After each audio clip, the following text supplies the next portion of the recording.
Hello. അപ്പോൾ 10ാം ക്ലാസ്സിൻ്റെ English annual എക്സാമിന് ചോദിക്കുന്ന ഒരു പ്രധാന ക്വസ്റ്റ്യൻ ആയിട്ടാണ് നമ്മളിപ്പോൾ വന്നിട്ടുള്ളത്. അപ്രിസിയേഷനാണ്. നിങ്ങളെല്ലാവരും പഠിച്ചു കാണും. അപ്പോൾ ഒരു കൂടുതൽ ചാൻസ് കാണുന്നത് നമ്മുടെ ലൈൻസ് റിട്ടൺ ഇൻ ഏർലി സ്പ്രിങ്ങിൻ്റെ അപ്രിസിയേഷനും ചോദിക്കാനാണ്. ബിക്കോസ് കഴിഞ്ഞ ഒരു 3-4 വർഷമായിട്ട്, അതായത് 2022, 2023, 2024 ചോദിച്ചിട്ടുള്ളത് നമ്മുടെ ദ ബെല്ലാഡ് ഓഫ് ഫാദർ ഗല്ലിഗൻ്റെ അപ്രിസിയേഷനാണ് നമ്മളോട് ചോദിച്ചിട്ടുള്ളത്. നമ്മുടെ ഇത്തവണത്തെ മോഡലിലും ഇത് തന്നെയാണ് ചോദിച്ചിട്ടുള്ളത്. അതുകൊണ്ട് നമുക്ക് ഇപ്രാവശ്യം ഫൈനൽ എക്സാമിന് ചോദിക്കാൻ ചാൻസ് ഉള്ള ഒരു അപ്രിസിയേഷൻ എന്ന് പറയുന്നത് lines written in early spring ആണ് കേട്ടോ. അത് 2021 ആനുവൽ എക്സാമിന് ചോദിച്ചിട്ടുള്ളതാണ്.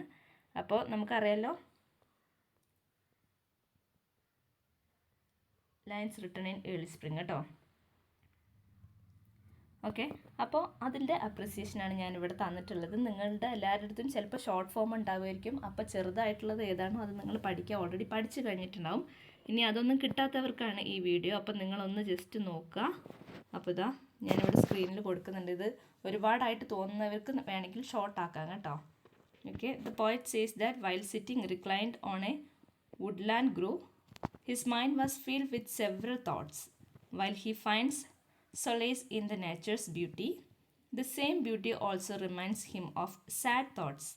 The speaker appreciates the nature for her good-like abilities of linking a human soul to herself, but he also feels grief while thinking about how cruelly man has separated himself from Mother Nature.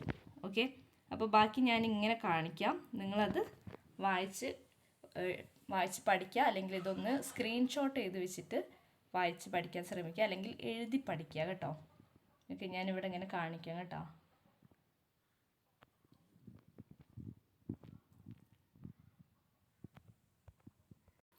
നിങ്ങളുടെ ഇത്തവണത്തെ model question നമ്മുടെ ഇതിൻ്റെ same question answer ചോദിച്ചിട്ടുള്ളത് ഈ പോയത്തിൽ നിന്നാണ്. അതുകൊണ്ട് തന്നെ നമുക്ക് ഫൈനൽ എക്സാമിന് നമ്മുടെ ഫാദർ ഗല്ലിഗൻ്റെ ക്വസ്റ്റ്യൻ ആൻസർ എക്സ്പെക്റ്റ് ചെയ്യാവുന്നതാണ്. അത് ഞാൻ അടുത്ത വീഡിയോയിൽ കാണിക്കാം. അതുപോലെ ബാക്കിയുള്ള എല്ലാ പോയത്തിൻ്റെ അപ്രിസിയേഷൻ ഇതിന് ശേഷം ഞാൻ അപ്ലോഡ് ചെയ്യാം. പക്ഷേ കൂടുതൽ ചാൻസ് ഉള്ളത് ഈ ക്വസ്റ്റ്യൻ ഈ പോയത്തിൻ്റെതായതുകൊണ്ടാണ് ഇത് ആദ്യം തന്നെ ചെയ്യുന്നത് കേട്ടോ.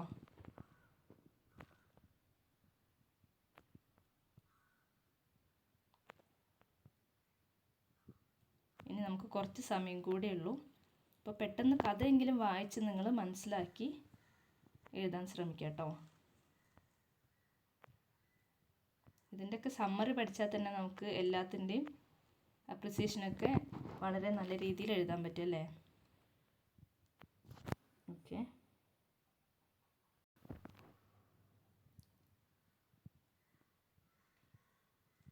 ഇനി കൺക്ലൂഷനിലേക്ക് പോവാം.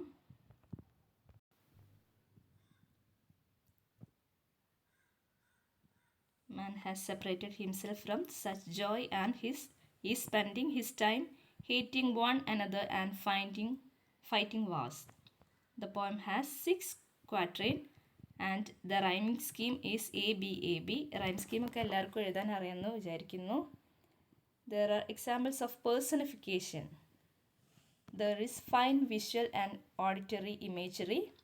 We too feel like the poet reclining in the grove watching the flowers and listening to the music of the birds. Nature is very beautiful. Okay, ഇത്രയും പറഞ്ഞുകൊണ്ട് നമ്മുടെ അപ്രിസിയേഷൻ അവിടെ സ്റ്റോപ്പ് ചെയ്യാം. ഓക്കെ, അപ്പം നിങ്ങൾക്ക് എത്ര മാർക്ക് കിട്ടും? 5-6 മാർക്ക് ഉണ്ടായിരിക്കും അപ്രിസിയേഷന്. ഓക്കെ ആണല്ലോ. ഓക്കെ, അപ്പോൾ ഇനി നമുക്ക് അടുത്ത ക്വസ്റ്റ്യനായിട്ട് അടുത്ത വീഡിയോയിൽ കാണാം.